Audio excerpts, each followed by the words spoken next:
implementation of foreign and security policy in these times. And one of the homeworks is also to improve awareness, raise awareness of individuals, of people. The yearbook is available in English and in Latvian. Of course, it is our joint work with our readers, with our viewers, with everyone who is interested in the development of our country, who share our values and security values. But of course, thank you to the authors, to advisors, and those who have also contributed intellectually and creatively. So, Mr. President Valdis Zatlers, I thank you very much. You have always been, also a partner for us, for Institute of International Affairs, and also today it will be interesting to hear from you. And thank you very much, of course, to our partners, Ministry of Foreign Affairs, the Parliament, and Friedrich-Ebert-Stiftung. And thank you for personal contribution to the colleagues from the ministry and Mr. Edgars Rinkēvičs, Minister of Foreign Affairs, who is also our partner, and Richard Skols, Chairman of the Foreign Affairs Committee of the Parliament of the Saima, and again, definitely Friedrich-Ebert-Stiftung, Richard Krom, Director of the fund, and our power is in our cooperation, and this is the foundation for our security, both in the cooperation with our allies and in between the different groups of the society. I wish you dynamic discussion, and I also think that this is going to be an interesting yearbook to read. And Cynthia Broca, moderator and researcher of the Latvian Institute of International Affairs, and she has also directed this organizational matters of the yearbook, and today she's an editor, organizer, moderator of this discussion today. I give virtually back floor to you. Thank you, and I wish you good discussions. Thank you, Andris, and thank you for the wishes. And I am continuing then, and also want to express gratitude,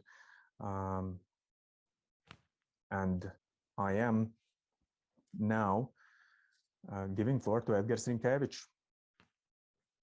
Honorable Mr. Sprūts and participants, I am happy to be in the annual Foreign and Security Policy Yearbook celebration. If we look at 2021, we are talking about 6 major challenges and things we were trying to solve. First of all, it's Lukashenko's hybrid warfare against the eastern border of EU and NATO. It proved how effectively we can cooperate between the border guards and the ministry and the security systems. Secondly, it is a confrontational policy of Russia, which contradicts the values of NATO and definitely their activities also at the border with Ukraine. Thirdly, one of the questions in the context of European internal policy was the climate policy, the Green Deal, and undeniably digital transformation.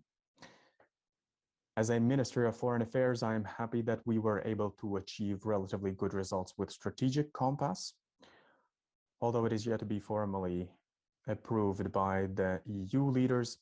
Nevertheless, I think that it indicates that Europe can do also more in terms of security, but of course, taking into account one very serious consideration, that is, it has to be in line with NATO. And also the fourth point is meeting of NATO ministers of foreign affairs in Riga, where the foundation was laid and the discussions and work began at the development of the new strategic concept. The fifth element definitely is something we talked about a lot, and where the work has already begun, and it will end with elections of 2025, is our candidacy for non-permanent seat in UN Security Council for the period of 2026 and 2027. And sixth, the last is traditional priority of the Latvian foreign policy. It is regarding our Eastern partners from the Eastern Partnership and Ukraine, Moldova, and support them in the process of reforms. One thing that has continuously been in the focus of the Latvian foreign policy is also the Central Asia vector, taking into account the events in Afghanistan and the related challenges. This year, we are activating more work in these conditions in this direction through direct link and the discussion with partners in Central Asia. So this year is the year of two words in the foreign policy. The first word is security, which is going to be one of the main objectives in such changing environment and conditions.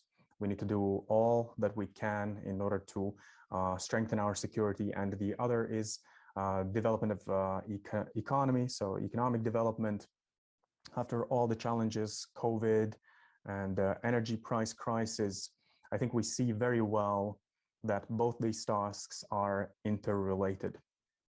And if we talk about the tasks to be performed for implementation of the first priority, I think we need to do a lot for NATO, for EU, for allies to be united. If Russia attacks Ukraine, we're talking about sanctions, about deployment of more NATO forces. We're talking about direct involvement and the support, and also the preparation of a package of arms transfer. And if we talk about the economy, then of course it is important to note what the state of Latvia has achieved since, so to say, major repair of financial sector and the reforms in so many fields, which I believe makes our country more competitive. It is administrative territorial reform. However, it is also important for us to work towards attraction of investment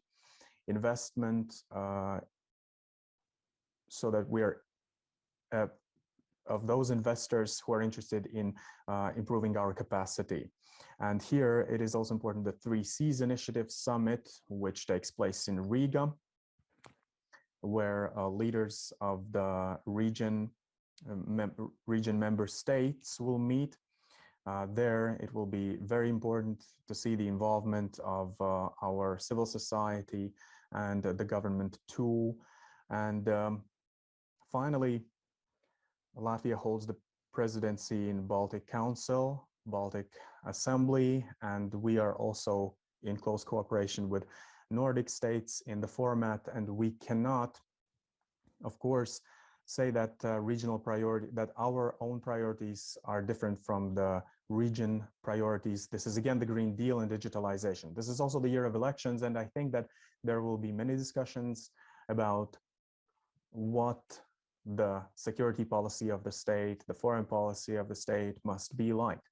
And very soon there will be foreign policy debates, and the parliament will be able to discuss not only foreign policy related issues, but also contribution of our academic society, what researchers do, practicing politicians and the diplomats, and in line with ideas of our foreign policies. From my part, I will say that I wish a creative 2022, and I wish you fruitful discussions and exchange of ideas.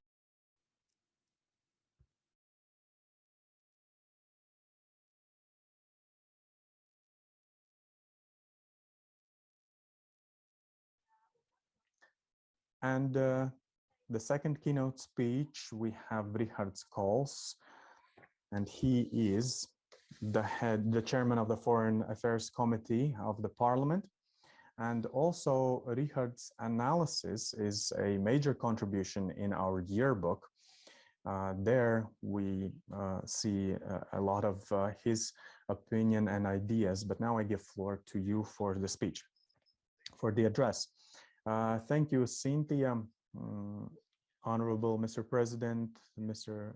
Minister, viewers, participants, and I welcome everyone in this presentation of the yearbook and also anniversary of de jure.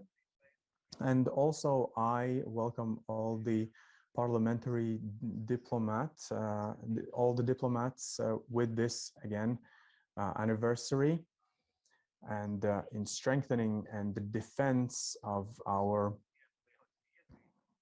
policy.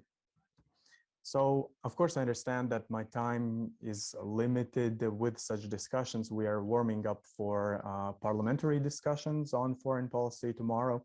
Today, I will try to be brief, and my views. For my views, well, basically, I already expressed my views in the yearbook. I need more than 30 pages. You will find them in the yearbook respectively. And as I understand, it will be also digitally available, and today also for the readers.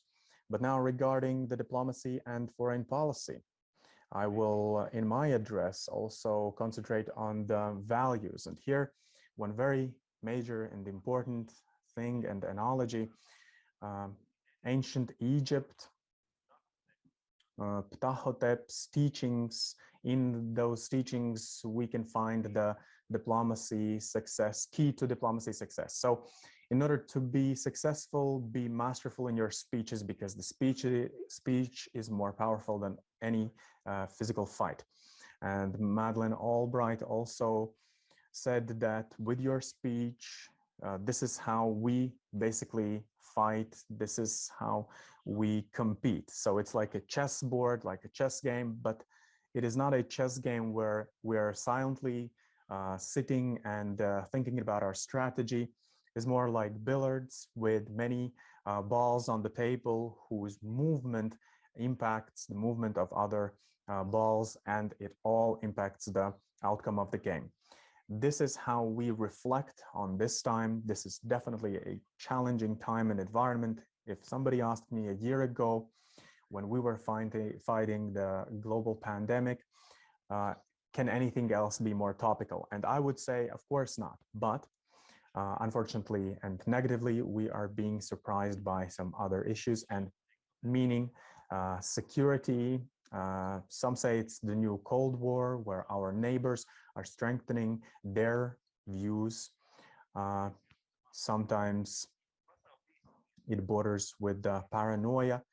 It is the small movement which can begin the chain of actions.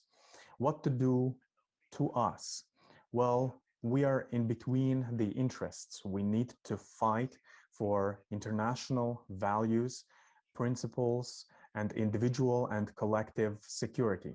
Remind our partners that we cannot step back from the principles. It is not only inconvenient, but it is already a fundamental threat to the peace for several decades, for many decades. And of course, we can achieve anything, and we have to be skillful. We have to calculate very well the risk. And I hope that in the yearbook will provoke thoughts about our place internationally. And also, as in SIMA, these foreign policy debates in the parliament, their value is very, very high. And again, I would also like to say thank you to the Ministry of Foreign Affairs and to all the colleagues, and thank you for the attention. And I believe, I think there will be discussions. For the readers, I wish you a good reading. Please take it, taste it, and for the panelists, I wish fruitful discussions. Thank you very much. Thank you, Richard, and thank you for, and I definitely also wish you luck, and even more so tomorrow in the debates. But now we have heard some addresses. But now let's move on to the discussion. And today in the panel we have Valdis Zatlers, present here, the president of Latvia from 2007 to 2011. And as Andris mentioned, he's a very good friend of Latvian Institute of International Affairs, who gets involved in discussions and also promotes the discussions with the society. Thank you for your time and that you joined us. Gunda Reire is also one of the good friends of Institute of International Affairs, and she is advisor to the Minister of Foreign Affairs and also director of the Center of International Studies. Can you hear us? Hello? Hello, Cynthia, Mr. President, all the participants. And also in presence, we have colleague Mārtiņš Vargulis, who is researcher at the Latvian Institute of International Affairs and also lecturer. So now let's move on to the discussion. And before we begin, I will remind our viewers, listeners, that you can now download, or it is available at our homepage, the Yearbook 2022. You can read it in Latvian, you can read it in English. So parallelly to when you read and when you listen to our discussions, you have any questions, you can also choose to write us, use the opportunity to write us questions in chat box. I will direct these questions to our experts. So if with QR code it is unsuccessful, your attempts to connect, then please use the slide do under hashtag YB2022. I will direct the questions to our experts. And so the first question to Mr. Zatlers, and I will address you, and as in the keynote speeches and addresses, we heard that January is the time when we reflect on the year that has passed, and we are drawing up the scenarios for the future. So in your opinion, what are the biggest, what we have learned, the biggest lessons from 2021, and what awaits us in 2022? So such a broad question. So thank you for the opportunity to express my opinion. If we look at how the world develops, then over the last couple of years, then everything is becoming more quick, and the changes are so rapid. We couldn't foresee them. We couldn't even imagine a year ago what would happen. So a couple of examples. The situation in January last year in geopolitics dominated the conflict between America, the United States of America and China. But now it is the conflict of the United States of America and Russia. Transatlantic relationship, at the beginning of the year, we saw this, the cold heritage of Trump policy, but now we have joined already activities in the environment of in the risk environment in Europe. So, and if we're looking at what is going on in Ukraine, so the conflict is somewhat frozen, but it has come to the real armed conflict possibility. And I'm not even talking about the background of pandemic, when a year ago we had the first vaccines developed, but now we have the fourth vaccine, so boosters. It was different variations. Now Omicron, and there were threats that they will not be efficient, and everything we have built over the years on the level of all Europe and in Latvia, well, it could all fail. And also the energy policy. Again, we need to see how we solve the energy price crisis, which practically I would say it is, again, it is the various factors which contributed to it. So in foreign policy, it is again adoption to so many things and changes. And I would say that Latvia has been successful. I really want to praise Latvia and Latvian foreign policy. And why? Because we have been consistent and also flexible, both on the level of EU and NATO, and also globally. We have become partners who whose opinion is being heard and considered. So what is the key to such success, I would say, is the foreign policy debates. For 10 years already, or even more, it means that the parliamentary discussions and debates every year, they are polishing this consistency. And it gives us the flexibility mandate to react to situations ahead of us. And of course, the yearbook. Well, you would say, well, what's so special about the yearbook? It's the research, people have worked, who needs all this? But no, it is actually a serious analysis. It is analysis on which our doctrines of foreign policy can be based. And to each of the authors, I am saying I'm grateful. And when we take them all together from all the previous years, we will see how it strengthens our foreign policy debates and how it strengthens our foreign policy in general. So if the last year was the year of problems arising constantly, one after another, so of course they cannot be escalated to some infinity level at some point, whether they solve themselves or we solve them positively or negatively. So often it all depends on us.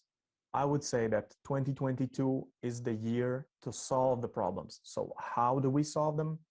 It depends on our skill and activity in foreign policy. We need to be smart in this ever-changing world. We cannot foresee. I think we can only model the situations. So this is what I also wish to the foreign policy of Latvia. And over all those years, the foreign policy of Latvia has served in the best interests of Latvia. And as to prove my point, I will say that together with Mr. Inkevich, I remember we worked towards improvement of our relationships with Russia. I believe it was 2019 when we have done, when it was the peak of it. So now we see that, but how it all changed, that we are now concerned with our security. The foreign policy never changed. It has been consistent, but we cannot impact the foreign policy of other states, especially of our neighbor, which is now being very aggressive with their foreign policy. And well, I must say that the situation in Europe is similar to pre-war 1930s in Europe, but the role of Germany now is played by Putin's Russia. But this is the reality, and this is what we need to deal with.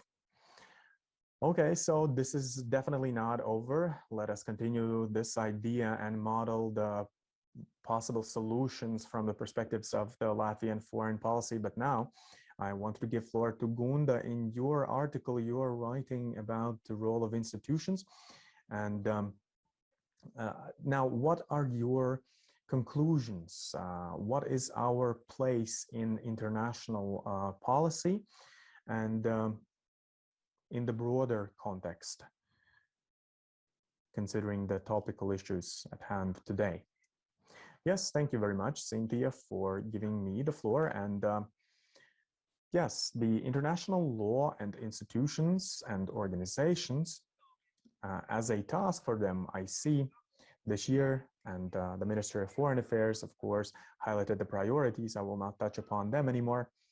But to respond to your questions, I want to go into the conceptual and more in the broader direction. So sometimes people are shy and say like, well, sometimes people say, well, Latvia is a small country, but do you need to be shy about it? Well, of course not. It is a practical concept. It explains the role of small states in the international environment, and it gives also such, so to say, a roadmap and the possible best solutions and scenarios. Currently, the small countries are being viewed outside of this archaic and pessimistic viewpoint when small states are related to vulnerabilities, systemic and other systemic problems, and their well, like, which lessens their role. But nevertheless, nowadays the idea and concept is more dynamic, and qualitatively we need to also add the question on how deeply integrated the particular country is in multilateral relationships, participation in various international organizations, and how it supports their national interests. And now I also want to refer to what Mr. Zatler has just said, that Latvia is, well, I must say, has exceeded their expectations on this small country and possibilities to defend their interests, and especially, well, considering our location geographically. I am again grateful, and this was the opportunity for me to write about such topic, because multilateralism and the order according to regulations is like alpha and omega for this is major points for small countries. Basically, it is also like where we can seek for support in critical situations, and also how we can express our role to the rest of the world. This is one of the ways, this is the way we went. And if previously we dreamt about these bridges between the East and the West, maybe if you are, well, we dreamt about neutrality, but politically, academically, for small states, such possibility does not exist simply. Thus, our interest and the environment we want to be in is where there are regulations in place with strong institutions, international order where there are no impact zones or the policy of direct force, and of course we cannot go into direction of isolation. And also I want to use the opportunity, and I want to refer to current very difficult situation at the border with Ukraine, between Ukraine and Russia. And I must say that current situation shows how much, or that the choices, the strategic choices of foreign and security policy over these years have been the only correct choices, because we are protected by EU, by NATO.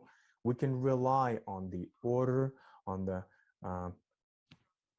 on regulations, on the Article 5 of NATO agreement, and so it means that the decisions regarding NATO can only be made in NATO.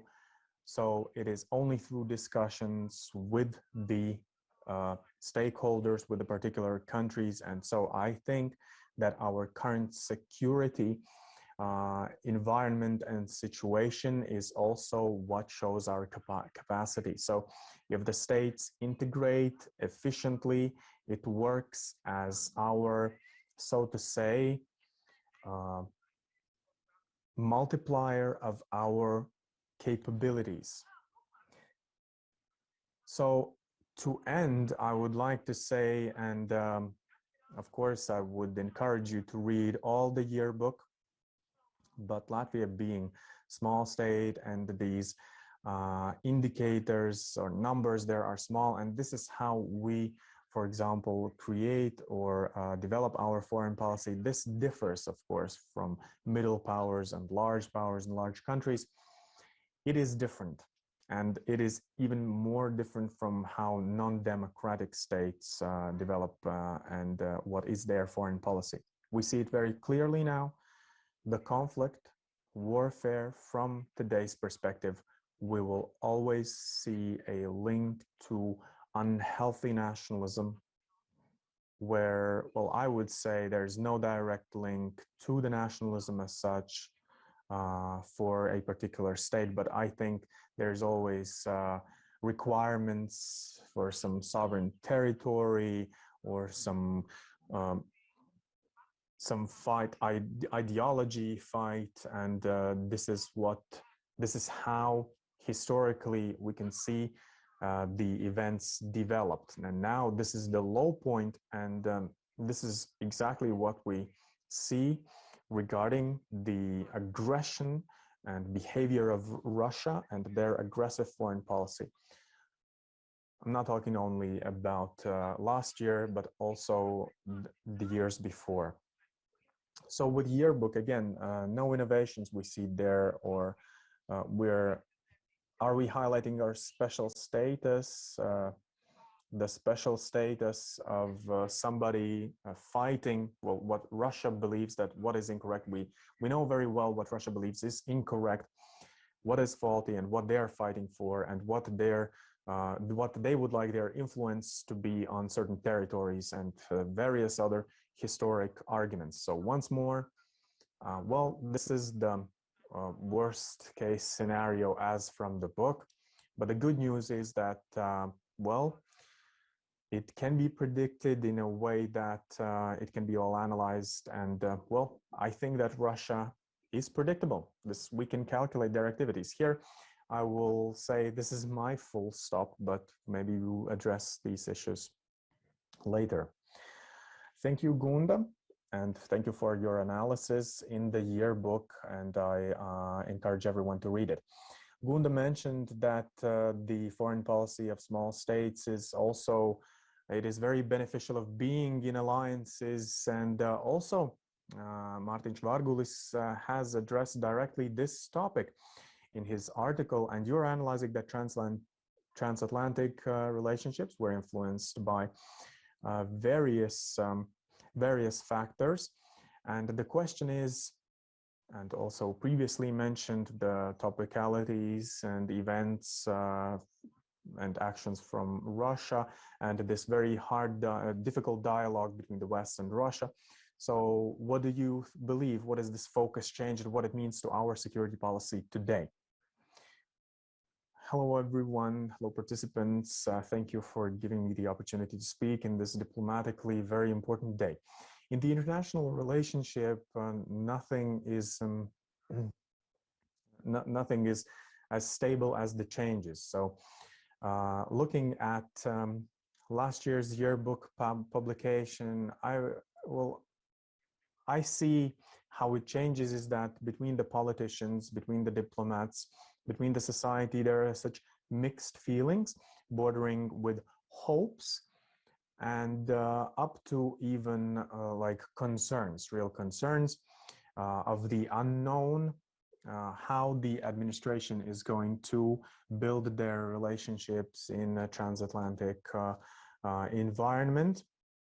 And historically, the new administration comes with this restart policy. And in the Baltics, we are cautious regarding this. So restart policy with Russia, for example, there are elements which are not in the interests of security of the Baltic states. Secondly, and this is also important, 2021, January, we saw also democracy problems in the United States so in their country.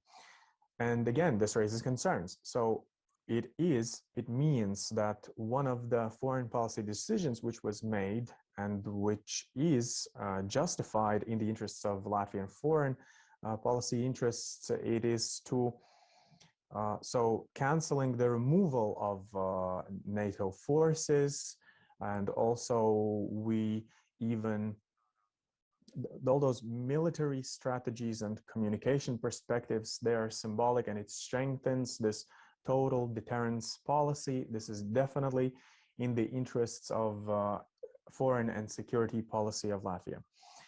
Well, I wouldn't say I would like to play devil's advocate here, but Nevertheless, I would like to say that in the context of transatlantic community, although the train is back on track, so to say, and we have removed from agenda, for example, whether NATO is, I don't know, too old, well, we should change it somehow, or it is clinically dead or something, or there are some intrinsic problems, but we have seen in Europe, and what Mr. Minister in his address highlighted, there is actually another train on their tracks, which is Europe's strategic autonomy, which I am describing in my article, without going into broader discussion whether it is desirable, but we see the inertia of this train going parallelly, or maybe even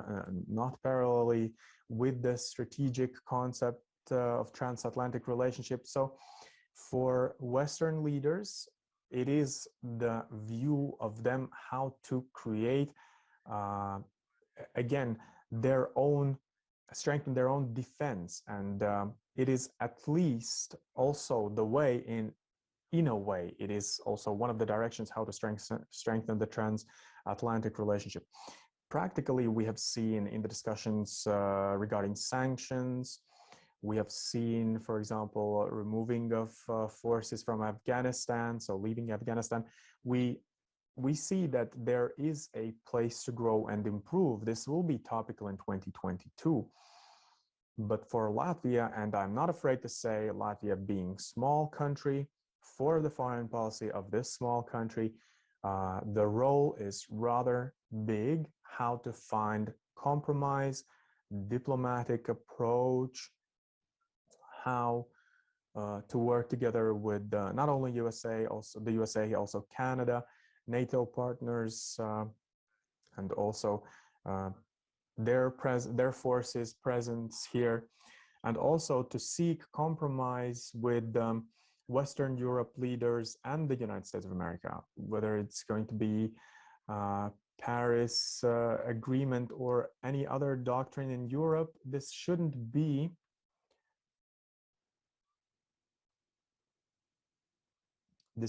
lie on the already existing foundations. And the first questions we already received from our viewers and listeners, and it is no surprise given the situation on the border between Russia and Ukraine. So Martin, once again, how would you comment Latvia's security? Are we safe? And from what you said, in the alliance, in the EU, can we feel relatively secure? And how stable this security is? And how do you, for example, how do you evaluate the possibility, the opportunity of Russian and Ukrainian leaders meeting? Well, the security, we are part of the strongest military alliance, part of NATO. The USA is our strategic partner, and all the communication which is now being implemented from Biden's administration, we see that the challenges are understood, our concerns are heard. This is, again, some additional forces, improvement of mobility, and other measures if necessary. But at the same time, and referring to also previous speakers, our neighbor is basically currently being unpredictable intentionally. So any step is possible. And we're not talking only about Ukraine. We are also talking about events at our border, which is the western part of Russia, Russian western border. We must be ready to any activity what may follow. So the simple answer is we need to be ready for any scenarios, and but we are actually not excluding any possible scenarios. So there is a possibility for any activity. Nothing is as constant as the changes. Well, today, today you should all look at Latvia Institute of Foreign Affairs homepage, download the yearbook, and let us do everything that is in our capabilities to strengthen our common security. Well, that was a very diplomatic answer, but I will be more cynical. And today, tomorrow, and after a month, we are secure. I am sure, because first of all, we need to understand several things. The impossibilities. Russia will not open two front lines, one with Ukraine, where they have been preparing, and against NATO on the other side. Like, it is impossible in my view. So society of Russia is not ready for attack to NATO. They might be ready for attacking Ukraine. So again, Putin's actions, I would say yes, he's unpredictable, but there are, and he being so working as an intelligence officer. So I think that he has expressed his weaknesses. I think that with Biden, maybe he will play, but he's very secure with Macron. But why? Because he has won in all the situations they had. Interest conflict, Champagne conflict, well, interest conflict in Africa or other regions. So always he has shown that he is confident, and you, the French, just remain in your home. So these are the signals, and they are very important, and they have a role in our perception. If we put all those pieces together, I say without any diplomacy, we are secure. If Ukraine is secure, well, that is a question. There's 90% chance, as experts say, that the warfare is going to begin. And I think that they're thinking about it practically, in practical terms already. I don't believe that we are going to see warfare here. And let us move on. And slightly still the arguments of Martins, the USA change of focus and the impact on it, of it.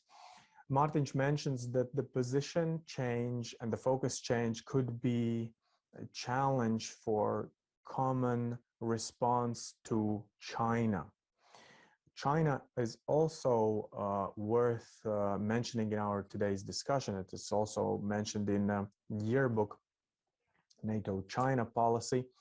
Mr. Bezinch is talking about, and here NATO must be aware, and if we want to be vigilant and dynamic, then we need to find a way how to talk to China. Mr. Zatlers, returning to you, what kind of position should Latvia hold in this transatlantic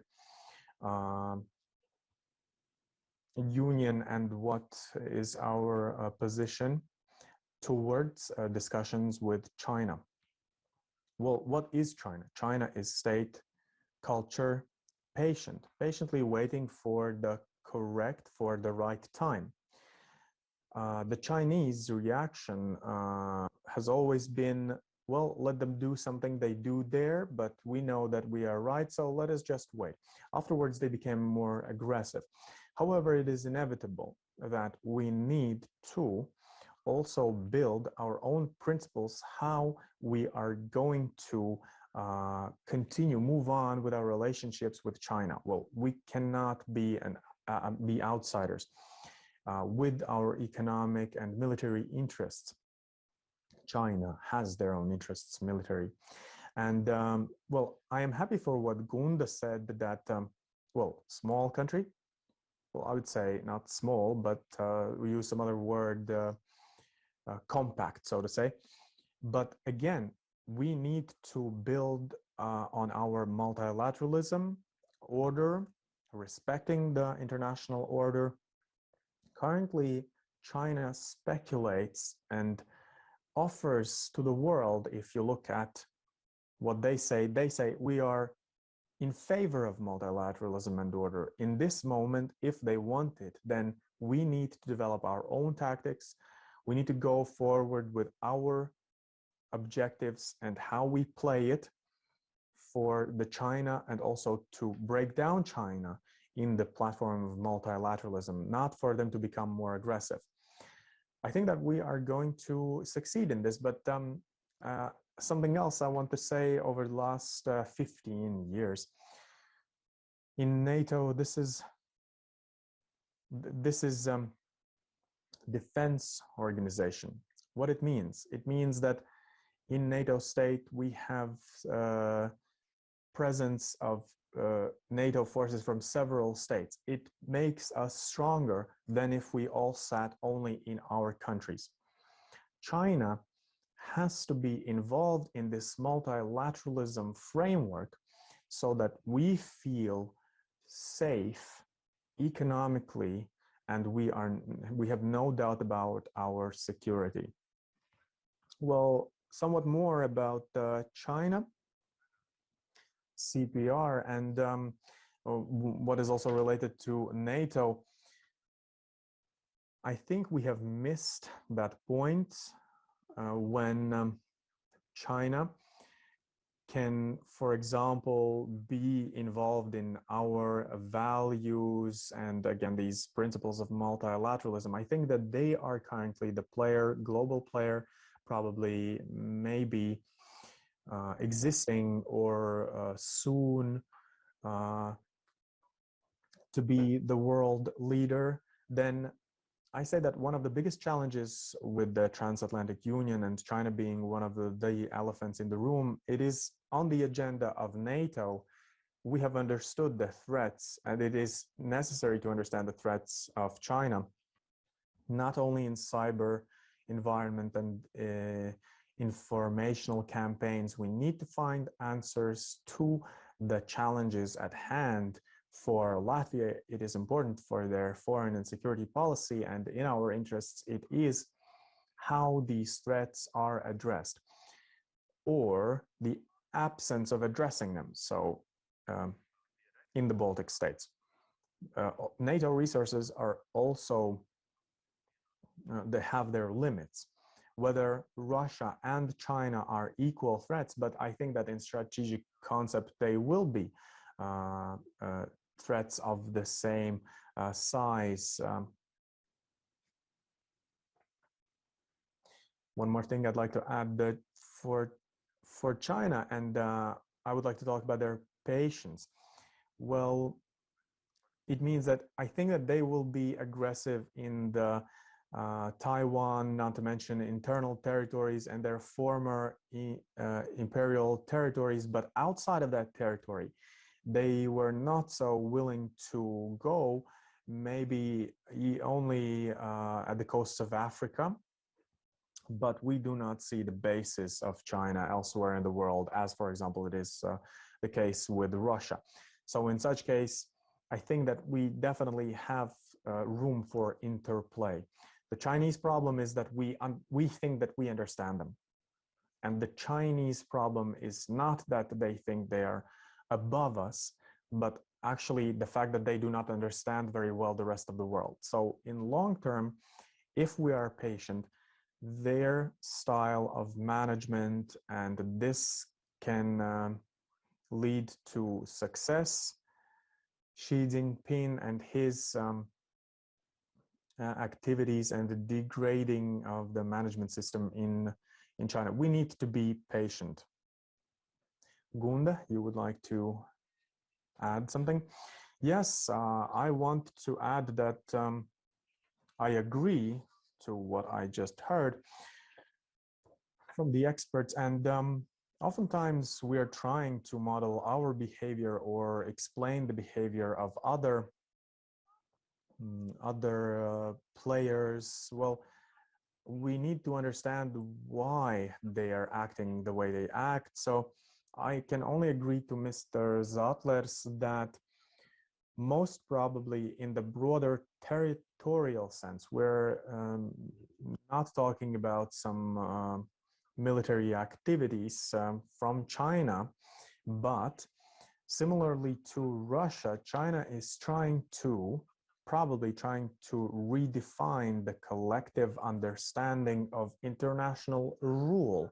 and the pillars on which it is based. So in case of China, we see two very important elements, both related to international law. It is sovereignty of other states and involvement or not involvement in internal affairs of other states.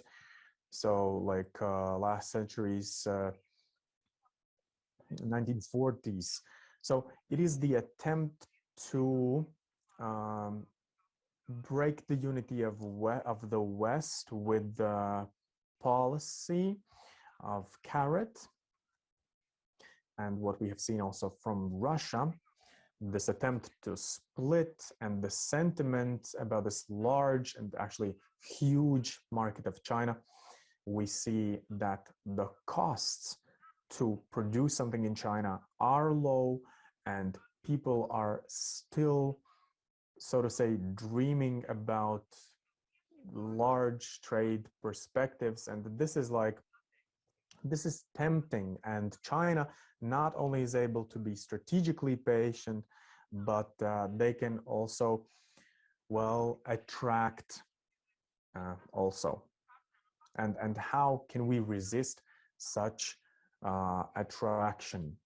But we need to look at what holds us together. This is the democracy and the multilateralism in the sense as we understand it, not as the China tries to sell us this new understanding of multilateralism. So internal resistance to, again, maybe some fantasized economic gain and benefit. So one of the things I could say, and in their address, in his address, Martins also said strategic autonomy.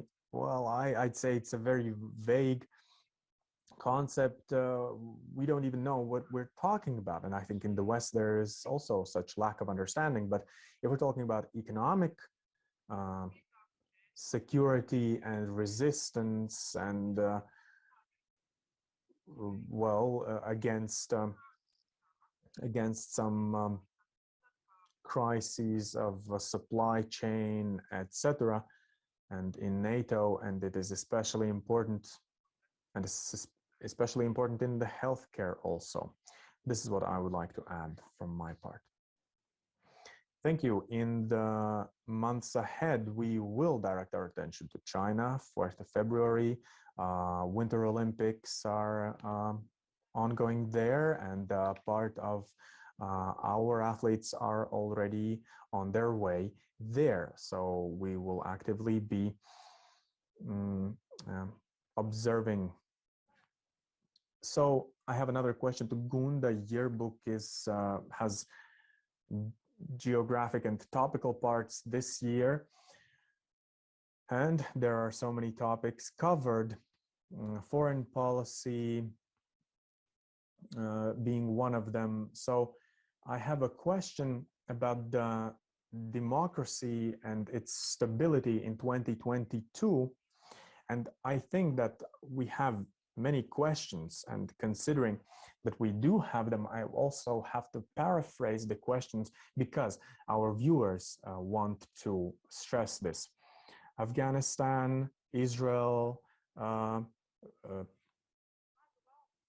so the position in 2022 of the small countries and of Latvia, and tolerance to violations of human rights in processes where we are present, even though through our cooperations and alliances. Maybe not so much in detail about each of the conflicts, but as we view it in general. Well, thank you for the question. And again, I need to touch upon the foreign policy consistency. Human rights, women rights, and those issues are always topical to foreign policy of Latvia. In short, this is my answer in short, and this is what we can see from the annual report of the Ministry of Foreign Affairs, and also This can be seen in our plans. So talking about the human rights, well, maybe those regions are not so close to us, but this has always been the focus point. And we have talked about it in such discussions and also on a very high level in international forums. Human rights protection as a niche of Latvia in international policy, including in international organizations, can be really seen and heard. And through our candidacy and participation in various international organizations and institutions related to international law, UN committees, and etc. So I would say that this is always within the scope of priorities of Latvia. We are never forgetting this and never forgetting to note this in our policy, in our reports. This is what we showed. This is present always. Colleagues here, and also presidency of also in the view of presidency of membership in the UN Security Council. So, and again, I am not afraid from the word small country. So this non-permanent seat status, with that, we are proving that Latvia is not just reacting player in any community it works and in any organization, because also last year NATO, we had the meeting of NATO ministers of foreign affairs. This is what we can offer, hosting such meetings and looking ahead for 2022 and other years ahead. In order to be heard, we have to become ever more proactive.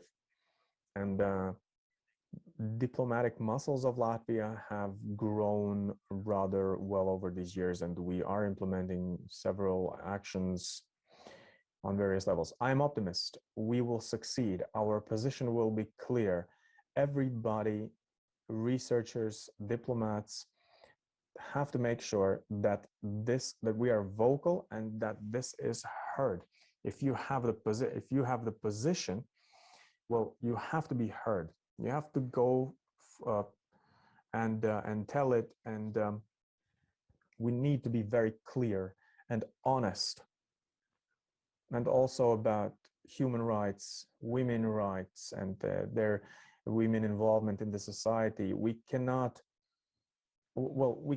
fight and eliminate all of these problems, but we have the posture, we have, and we can also work towards it inside our country. Gunda, what would you wish to the country and policymakers for 2022? Well, I wish, given the discussion we had today, is not to lose our core. Let us remember what is the most important and what is the pillars of our efficient existence and democracy values and everything related to tactical level. We need to take it into account. This will all help. And on the other hand, if we're talking about the security situation, then definitely let us not forget who are our allies and friends, and never underestimate the multilateralism and our membership in EU and NATO. Mārtiņš, Latvia is a small state with big ambitions. Let us be smart and have smart foreign policy and diplomacy. And be optimists, and we will succeed. As Andris said at the very beginning, Latvia Institute of International Affairs, for us, it is important to cooperate. Cooperation is very important. Friedrich-Ebert-Stiftung Fund, they have also participated since the very beginning of our project. And Director of Friedrich-Ebert-Stiftung in the Baltic states. Please, your concluding remarks. Thoughts, the floor is yours.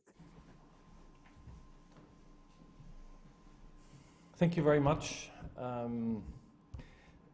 Mr. President, Excellencies, Honorable Deputies, Andris Spruts and his colleagues.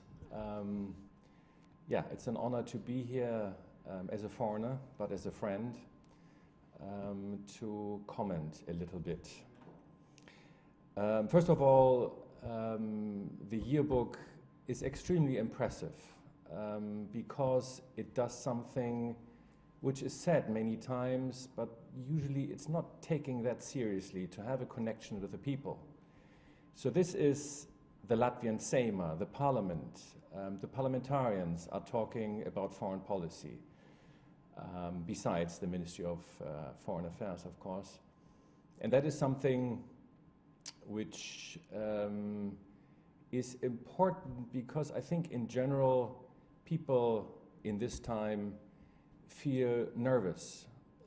It is a lot what people have to cope with. It is the coronavirus.